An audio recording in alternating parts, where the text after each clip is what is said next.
আমাদের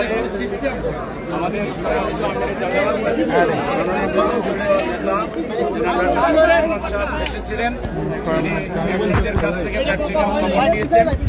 তিনি এখন আমাদের সামনে আছেন এই আসনের মাননীয় সংসদ সদস্য আরমান ভাই, অন্যান্য স্থানীয় নেতৃত্ব আছেন। এখন আমাদের সামনে ব্রিফিং করছেন বাংলাদেশ জামাত ইসলামীর সম্মানিত আমির জননেতা জনাব ডক্টর শফিকুর রহমান। এটা কি আপনারা সবাই সহযোগিতা করেন? লাগাই দেবো এই বাজারে সম্মানিত এবং সাংবাদিক ভাইয়েরা, আজকে ফজরের নামাজের পরেই আপনারা কষ্ট করে এখানে এসেছেন। আমরা এদেশের নাগরিক, দেশে বর্তমানে একটা সরকার প্রতিষ্ঠিত আছে, একটা সংসদ প্রতিষ্ঠিত হয়েছে। আমরা বিরোধী দলে ভোট করি, সরকারি দলে বিএনপি আছে।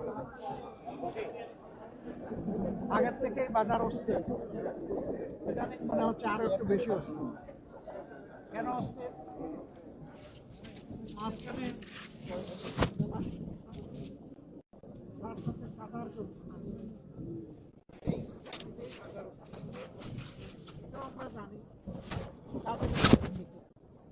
এটাও আমরা জানি, এই যে একটা বিশাল আরো মার্কেট আছে, এখানে যে দোকানগুলো আছে দোকানগুলো ভাবে যারা ব্যবসা করে তারা পায় না।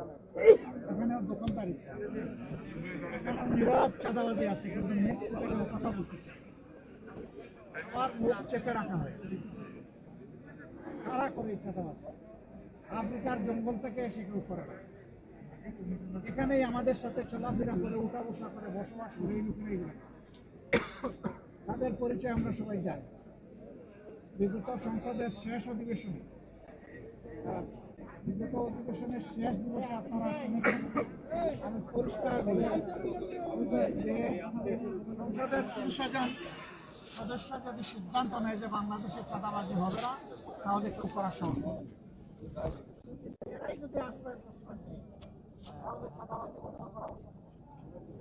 আমরা চাই চাঁদাবাজিটা বন্ধ হোক। আপনারা চান কিনা? কারণ সাংবাদিক হই, ব্যবসায়ী হই, ভোক্তা হই, সাধারণ নাগরিক হই, আমাদেরকে তো বাজারে আসতে হয় পণ্য কেনার জন্য। আমি না হয় একটা পণ্যের ব্যবসা করি, কিন্তু আরো 100টা পণ্য যে আমার কিনা লাগে, ওখানে গিয়ে তো আমাকে বিড়ম্বনার শিকার হবে। মানুষের না বিশ্বাস, বিশেষ করে স্বল্প আয়ের মানুষ যারা, তাদের অবস্থা এখন বেঁচে থাকাই তাদের জন্য কঠিন হয়ে গেছে। আমাদের নাগরিক দায়িত্ব, জনগণ আমাদেরকে ভোট দিয়েছে। এখানে এই আসনের এমপি সাহেবও আছেন, আমি আছি, আমাদের ঢাকা মহানগরী উত্তরের আমির সেলিমউদ্দিন সাহেব আছেন, আমাদের নির্বাহী পরিষদের সদস্য জনাব মোবারক হোসেন সহ আরও অনেকেই আছে। আমরা আজকে মহড়া দিতে আসিনি, অ্যাকচুয়ালি বাজারটাকে বুঝতে এসেছি। আমি গত 9 তারিখ জাপান সফর শেষে যখন দেশে ফিরি, তখন এয়ারপোর্টে আপনারা অনেকে ছিলেন। সেখানে একজন বন্ধু প্রশ্ন করেছিলেন, সাংবাদিক বন্ধু, যে বাজার অস্থির, মানুষের জীবন এখন অতিষ্ঠ হয়ে উঠেছে, আপনারা এই ব্যাপারে কি করবেন, কি বলবেন? আমি বলেছিলাম যে আমি বাজারে না গিয়ে কথা বলব। আমি সেই বাজার দেখতে এসেছি, আড়ত বাজারে এসেছি, খুচরা বাজারেও যাব, এবং মুকাম যেখান থেকে উৎস সেখানেও আমরা খবর নেব, যাবো দরকার নিয়ে আমরা অবশ্যই কথা বলব। আমরা গভীরভাবে যেটা বিশ্বাস করি, জায়গায় জায়গায় মধ্যস্বত্বভোগী, সিন্ডিকেট এবং চাঁদাবাজির কারণে এখানে যারা ব্যবসায়ী আছে তারাও কিন্তু ভালো ব্যবসা করতে হবে।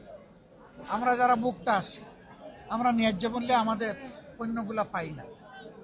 কৃষক তার উৎপাদিত মূল্যের ন্যায্য মূল্য পায় না, মাঝখানে অন্যদের পেটে ঢুকে যায়। আমরা ওইটা ভাঙতে চাই। কোন দিন ভাঙতে পারবো আল্লাহ ভালো জানে, কিন্তু আমাদের লড়াই শুরু হয়েছে, এই লড়াই চলবে, আমরা থামবো না। আমাদের আওয়াজ, আমাদের প্রতিবাদ, আমাদের দাবি সংসদের ভিতরে এবং বাইরে সব জায়গায় অব্যাহত থাকবে। এই দেশটা আমরা সবাই মিলেই ভালো করতে পারবো, একা কেউ পারবে না, একা কোনো দলও পারবে না। জনগণের সহযোগিতা দরকার। দেশ তো জনগণের জন্য, দেশ জনগণের, দেশের মালিকও জনগণ, আর দেশ হচ্ছে জনগণের জন্য। এই জন্য জনগণের জন্য আমাদের লড়াই সংগ্রাম ইনশাআল্লাহ অব্যাহত থাকবে। এইখানে কি কোনো ব্যবসায়ী আছেন নাকি আপনাদের দুঃখ কষ্টের কথা বলতে চান? আপনি বলবেন, আসেন সামনে আসেন, বলেন আপনি, আমরা শুনছি। বিসমিল্লাহির রহমানির রহিম। আমাদের এখানে সমস্যা, যেমন এই ঘরগুলো সরকারিভাবে দেওয়া হয়েছে, সরকারের ভাড়া হলো 5,000 টাকা। অথচ এই ঘরগুলো যারা পাইছে মালিক, তারা ভাড়া নেয় 1 লাখ থেকে 1.5 লাখ টাকা। 1 লাখ টাকা ভাড়া আছে, 90,000 টাকা ভাড়া আছে, 60,000 টাকা ভাড়া আছে ঘর বুঝে।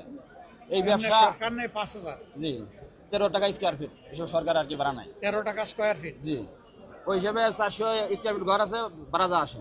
কিন্তু মালিকরা ভাড়া নিচ্ছে 1 লাখ, কেউ কোনো ঘর প্রতি 1.5 লাখ। এই মালিক কারা? মালিক ওই যে বিগত সরকার আমলে মালিক তো পাইছে সরকার, সরকার। তাইলে আবার মালিক কারা? মাছ না, এই ঘরগুলো বরাদ্দ হয়েছে বিভিন্ন জনের নামে। বিভিন্ন জনের নামে। বিগত সরকার আমলে যারা ব্যবসা করে তারা ঘর পায় নাই, বিভিন্ন রাজনীতির নেতারা পাইছে ঘর। কিন্তু আমরা যারা সাধারণ তারা ব্যবসা এখানে ব্যবসা করে? না করে না, করি আমরা সাধারণ মানুষ। তো কিন্তু এখন তো ওই সরকার নাই, তাইলে এখন তো আর ফ্রি হয়ে যাওয়ার কথা। ওইটাই বহাল আছে। ওটা বহাল আছে। জি, যেমন আমরা ঘর পাইছি, আমাদের বুঝিয়ে দিচ্ছে না। আজ 1 বছর আগে আমরা টাকা দিয়ে রাখছি, সেই ঘর আমাদের দেয় না। খালি আমরা ডিসি অফিসে আসছি, ঘুরাইতেছে, আজ না কালকে ঘুরাই দেয় না। আর কি সমস্যা? একটা হলো যে আপনাদের 5,000 টাকায় যেটা পাওয়ার কথা, সেটা আপনাদেরকে অ্যালটমেন্ট না দিয়ে রাজনৈতিক নেতাদেরকে দিয়ে রেখেছে। জি, জি, এবং এখানে 60,000 থেকে শুরু করে 1 লক্ষ পর্যন্ত আপনাদেরকে গুনতে হয় প্রতি মাসে, এই তো? জি। আর কোন সমস্যা? আর সমস্যা আছে, যেমন নীরবে চাঁদাবাজি হয়, এগুলো আমরা বলতে পারবো না। ঠিক নীরবে আছে? কোন চাঁদাবাজি? এটা আবার? হয় যেমন বিভিন্ন ঘরের থেকে টাকা নেয়, আছে ঘর দখল করে খায়, ঠিক আছে, এরকম কিছু আছে। ওইটা কি ওই 60,000 1 লাখের বাইরে? হ্যাঁ, ওগুলো বাইরে, মানে ওগুলো আমাদের দোয়া লাগে না। কিছু ঘর এরকম আছে আর কি, ওই টাকাগুলো তারা নেয়। তারপর যে আরো কিছু আছে, যেমন মাদকের একটা সমস্যা আছে ব্যাপকভাবে। তো এই যে চাঁদা যেটা নেয়, এটা তো আপনারা বাড়ি থেকে জায়গা জমি বিক্রি করে তাদেরকে দেন নাকি?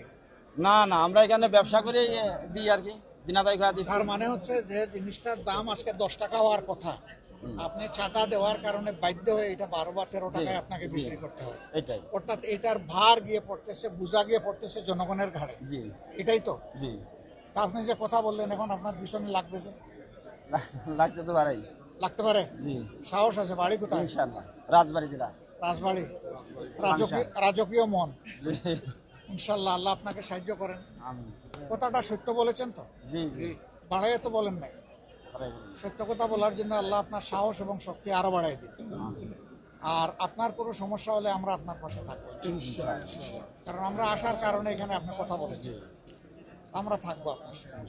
এখন জায়গায় জায়গায় কি করতে হবে? নীরবে চাঁদা দিয়েই যাবেন, সহ্য করবেন, নাকি আরো কিছু করা লাগবে? না, আমরা চাচ্ছি যে বন্ধ হোক। বন্ধ হোক? জি তাইলে বন্ধ করতে হলে তো প্রতিরোধ করা লাগবে। জি প্রতিরোধের জন্য জি, আমরা সবাই প্রস্তুত আছি ইনশাআল্লাহ। সবাই প্রস্তুত হবেন? জি প্রস্তুত হন, আমরা সবাই মিলে প্রতিরোধ করবো। আপনি তো এই একটা বাজার আসলে পরিদর্শন করলেন এবং আপনি যে বিষয়টা বললেন প্রমাণটা এখানে পেয়ে গেলাম। আসলে বিরোধী দলের নেতা হিসেবে আসলে সরকার এর ভিতরে আপনার কোনো পরামর্শ অবশ্যই আছে। আমরা সংসদের ভিতরে বলেছি, এখানেও বলেছি। আমার শেষ বক্তব্যটা আশা করি সাংবাদিক হিসাবে আপনারা ফলো করেছেন। আমি জনগণের দুঃখ কষ্টটাই তুলে এনেছি। সেই সাথে আমি যে নির্বাচনী এলাকা থেকে নির্বাচিত হয়েছি তাদের দুঃখ কষ্টের কথা বলেছি। সামগ্রিকভাবে আমার বেশিরভাগ কথা ছিল জাতীয় জীবনের সাথে সম্পর্ক। এ কথাগুলো আমরা তুলে এনেছি। এগুলা নিয়ে আমরা সংগ্রাম করব, এগুলা নিয়ে মাঠে নামবো, এগুলা নিয়ে আওয়াজ তুলবো, এগুলা নিয়ে জনগণকে সংগঠিত করব এবং একটা সময়ের ব্যবধানে ইনশাল্লাহ এই যন্ত্রণা থেকে আমরা জনগণকে মুক্ত করবো ইনশাল্লাহ। ইনশাল্লাহ। সবাই আসছেন কষ্ট করে। ভাই, অনেক ধন্যবাদ আপনাদেরকে। আপনারা ভালো থাকবেন এবং আপনাদেরকে আমি অনুরোধ করব যে জনগণের এই সুখ দুঃখ ব্যথা বেদনার কাহিনী আপনাদের মিডিয়াতে যেন নিয়মিত উঠে আসে, তাহলে জনগণ কিছুটা হলেও স্বস্তি পেয়ে যেতে পারবে। সামাজিক সচেতনতা যখন বাড়বে, তখন আমরা সবাই মিলে যারা দুষ্কৃতিকারী, যারা দুর্নীতিবাজ, যারা চাঁদাবাজ, তাদেরকে সবাই মিলে ইনশাল্লাহ আমরা রুখে দিতে পারবো। ইনশাআল্লাহ। ভালো থাকবেন সবাই। আসসালামু সবাইকে আলাইকুম। ধন্যবাদ। আসসালামু আলাইকুম। এদিকে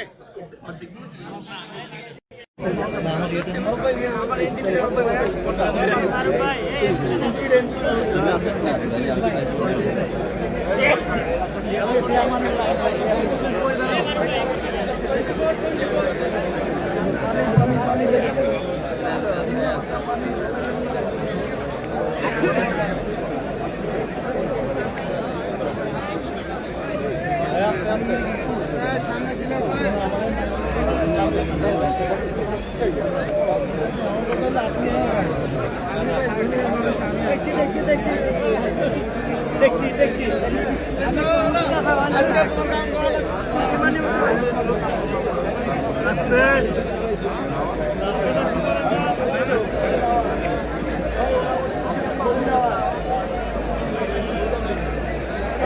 জানি কারো ক্ষতি জানি না করে জানি কারোর উপরে ক্ষতি না হয় ভাই আস্তে আস্তে আস্তে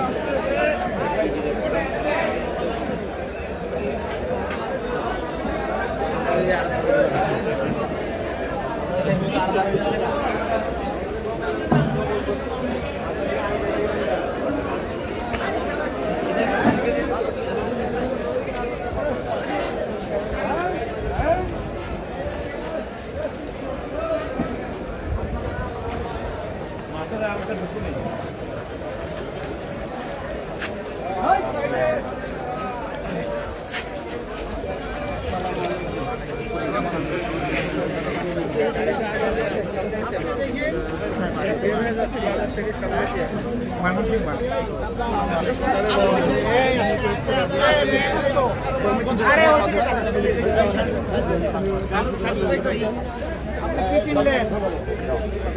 কি কিনলেন করলা কিনছেন আর কি কিনছেন রুটি কিনছেন করলা কতটুকু কিনেছেন 5 কেজি কত দাম কত 200 আমার পক্ষ থেকে আলহামদুলিল্লাহ না আমি তো বরকতের জন্য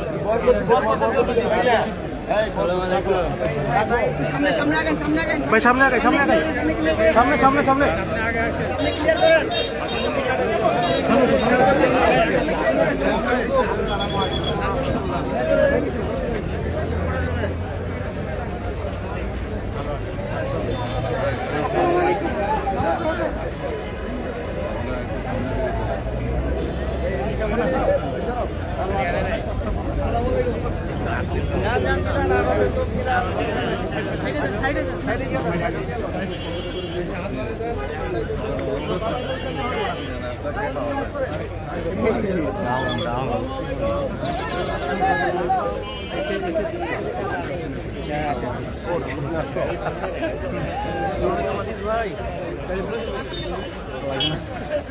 আসসালামু আলাইকুম ওয়ালাইকুম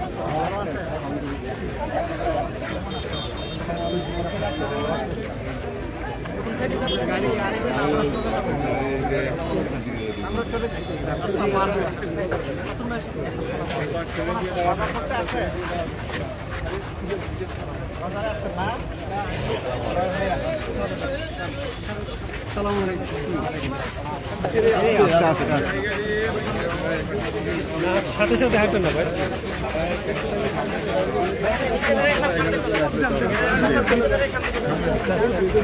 আস্তে আস্তে আস্তে আস্তে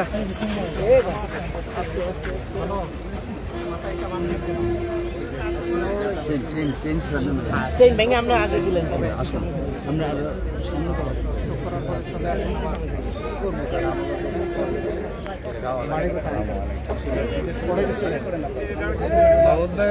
আমরা সাইড দিয়ে স্যার হাইটে আগাইতেছি সামনে না ভিতরে সামনে কি করছেন তখন গাড়ি চালায় গেছি 10টা বাচ্চা কাছে কয়জন 2 ছেলে কোথায় থাকে ও হ্যাঁ আমরা দুটো লোকে থাকি এখানে দেখা করতে চাই আমরা দিলে আছে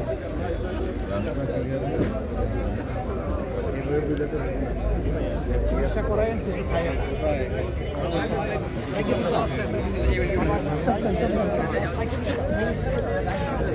ভাই একটু চাপেন না আপনি এখানে দাঁড়ান না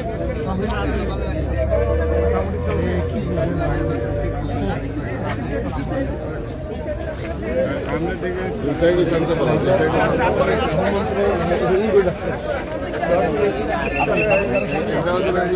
সামনে যেতে পারে ফাঁকা রাখবে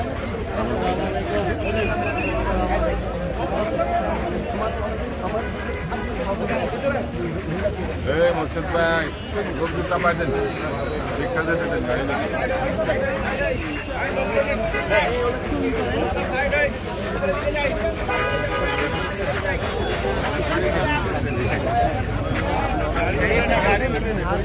বুঝছি তো, ওই লাইনে ওই যে গাড়ি ঘোরাচ্ছে, ওই যে সামনে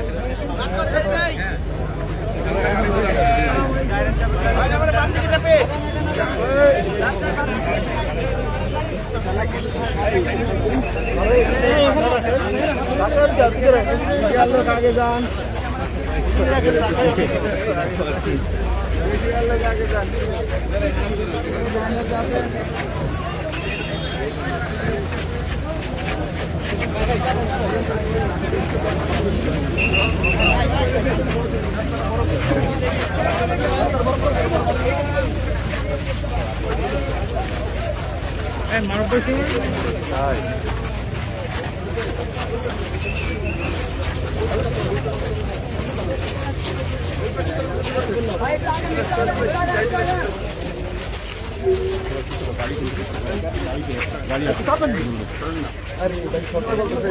সেলিম ভাই শর্ত বলতেছে, তারপর বড় করেন বড় করেন।